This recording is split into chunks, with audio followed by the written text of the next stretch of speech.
Les saludamos nuevamente desde el Instituto Nacional de Enfermedades Respiratorias. Ismael Cosío Villegas da inicio al programa anual de sesiones de enfermería correspondiente al año 2019. El día de hoy contamos con el maestro Galdino Victoriano Franco, quien nos expondrá el tema El profesional de la salud en su contexto. A continuación, le cedemos la palabra.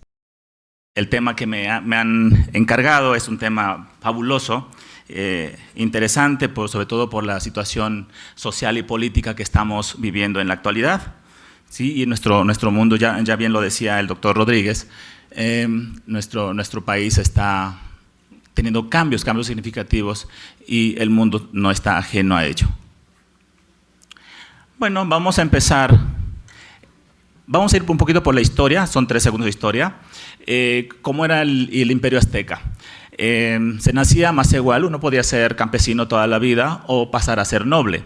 Y para ser un servidor público, bueno, pues se necesitaba el espíritu de servicio, ser honesto, que parece que algunos servidores públicos lo han olvidado, capacidad física e intelectual, para no llegar a dormir a los congresos, por ejemplo, por el puesto que va uno a desempeñar, y como bien lo mencionaba, no tener vicios, ahí sí yo creo que trueno, y un interés por el mejoramiento de la comunidad.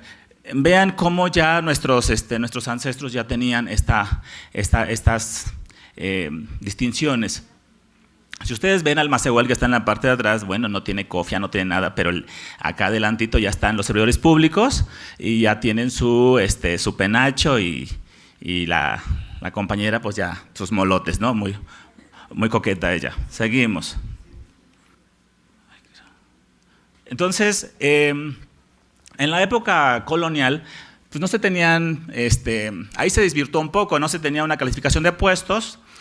Para los puestos importantes, lo importante era ser español de nacimiento, para virrey, alcalde y todos los puestos más importantes, y al pobre criollo pues le daban los puestos más bajitos, y no digamos los indígenas que no aparecían como tal. Y entonces ya recorro toda esta parte y nos vamos a hablar sobre qué tenemos que hacer el día de hoy los servidores públicos. Tenemos que armonizar, pero ¿armonizar qué? Y estamos obligados. De acuerdo a la ONU, tenemos el Pacto Internacional de Derechos Civiles y Políticos.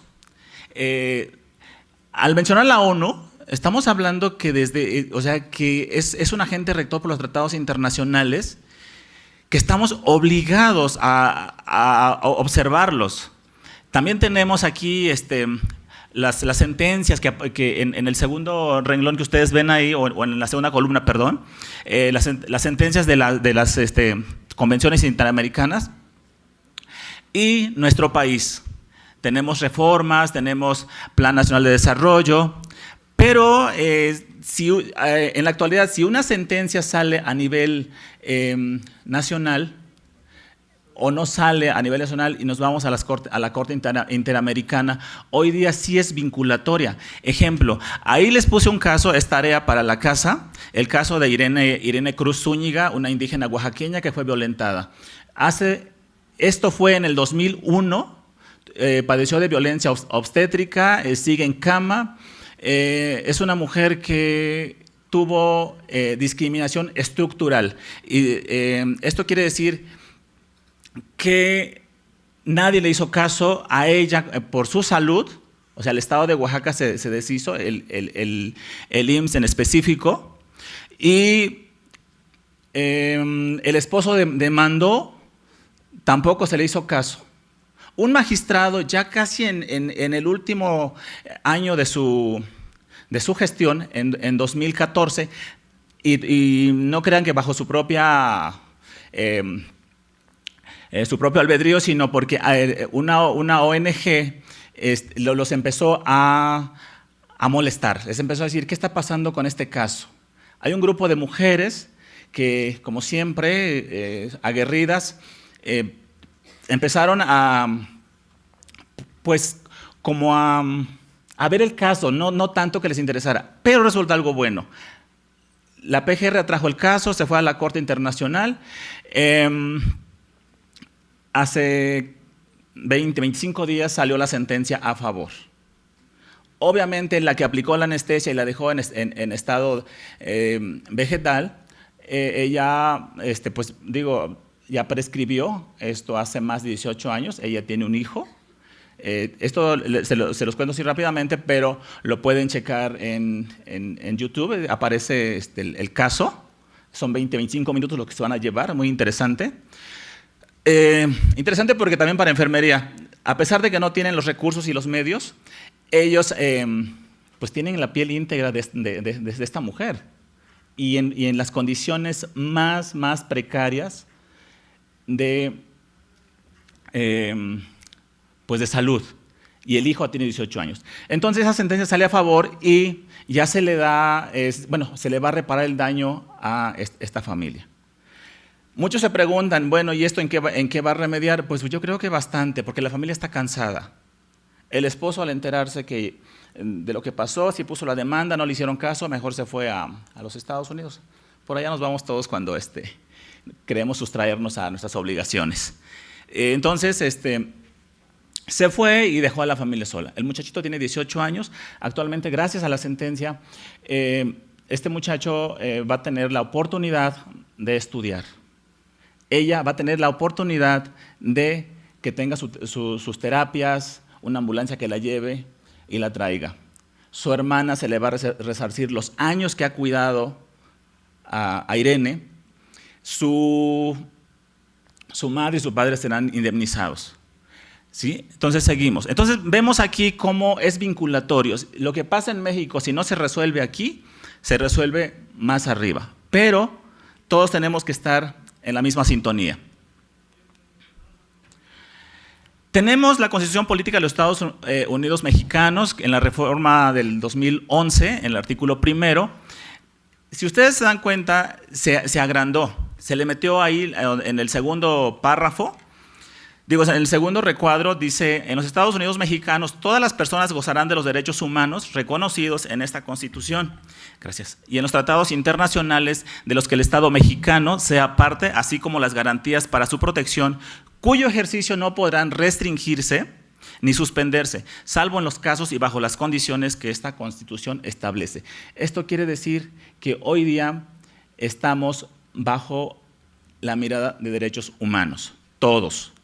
Seguimos, que viene lo más importante. ¿Ustedes se acuerdan que la Ciudad de México tiene su Constitución? ¿Y qué se propone ahí? Bueno, son unas cosas muy interesantes. Para esto vamos a definir qué es un servidor público. Dice que es una persona que brinda un servicio de utilidad social, lo que realiza beneficia a otras personas y no genera ganancias privadas más allá de su salario que pueda percibir el sujeto por este trabajo. Los servidores públicos, por lo general, prestan servicios al Estado. Bueno, ¿habían oído hablar de DESCA? No, tampoco, yo tampoco lo sabía. Vengo a compartirles. Es el reto de los derechos humanos de este siglo. Es justamente lo que tiene nuestra Constitución. ¿Y qué es lo que tiene? Tiene derechos económicos, sociales, culturales y ambientales en México. Ahí está. ¿Qué tienen los DESCAS? Bueno, entrañan necesidades básicas de las personas, garantizarlo, pero no es una tarea sencilla. Hay amplias brechas porque seguimos con esto del machismo.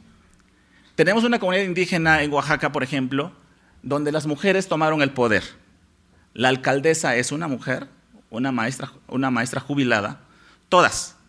Y ese cuerpo de policías que ven ustedes ahí son mujeres indígenas, son jovencitas, pues recién salidas o si no es que son adolescentes de secundaria, preparatoria, cumpliendo ya con servicios. En una comunidad altamente machista, vean ustedes el rostro del chico de rojo, no sé cómo la mire. El día que presentamos esta imagen, alguien dijo, a lo mejor es muy vulgar, pero dijo, las está sabroseando, ni siquiera no la ven ni con admiración, ni respeto, ni nada. O sea, vean con qué mundo nos enfrentamos. Contra toda esta barrera tenemos que trabajar. Entonces, uno de los derechos sociales que tiene el famoso DESCA es el derecho a la protección a la salud, que está contenido en el artículo 4 constitucional. Seguimos. Y entonces su objetivo es satisfacer necesidades básicas de las personas. Y vamos a encontrar 17 necesidades, entre otras más, pero el tercero es el que nos atañe a nosotros, que es el de salud y bienestar. Vean cómo está contenido ahí. Pues, ¿cómo lo vamos a lograr? Va a ser un poquito complicado, pero hay unas acciones afirmativas que se tienen que ir haciendo. ¿Qué son las acciones afirmativas? Pues es un conjunto coherente de medidas de carácter temporal dirigidas específicamente a remediar la situación de los miembros del grupo que están destinadas a un aspecto o varios aspectos de la vida social para alcanzar la igualdad efectiva. Pero ¿qué pasa con nuestras instituciones? Enfermería se da cuenta a qué horas llega el paciente, sobre todo en las áreas de urgencias, que es donde yo puedo decir qué pasa. Llegan pacientes a 5 o 6 de la mañana de la provincia por un estudio tal vez.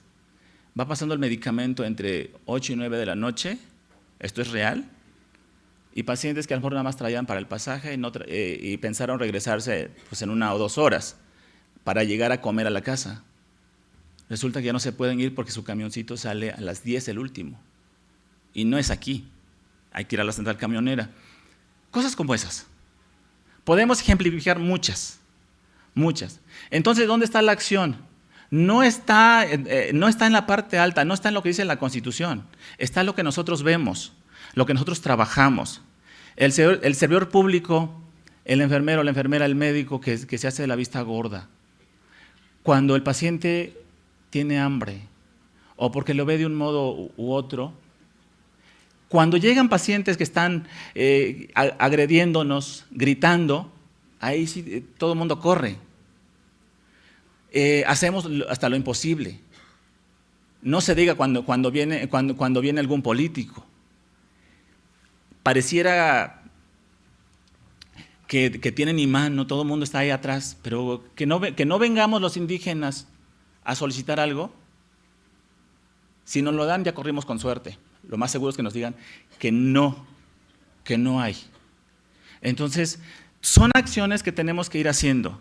Hay otras acciones que se tienen que hacer también, como es la inclusión y la nivelación, que no lo vamos a tocar tanto por falta de tiempo. Bueno, DESCA. Entonces, vamos a concluir en ese sentido, cuando las políticas públicas son escasas y las leyes no se cumplen, esta brecha solo puede ser atacada garantizando su justiciabilidad. ¿Esto qué quiere decir? Que pues nos vamos a penal y a civil y a reparación del daño. Lo que le pasó a Irene.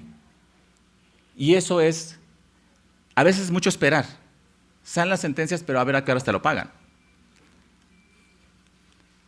Bueno, y ahora sí la conclusión real, como diría el señor Astor, la final. Ante este escenario, el papel de servidores públicos en salud, de los jueces, abogados y sociedad civil, se vuelve indispensable para que mediante un esfuerzo coordinado en aplicación de estas herramientas se logre otorgar plena efectividad a estos derechos. Y bueno, eso es lo que toca por hacer a nosotros. Muchas gracias.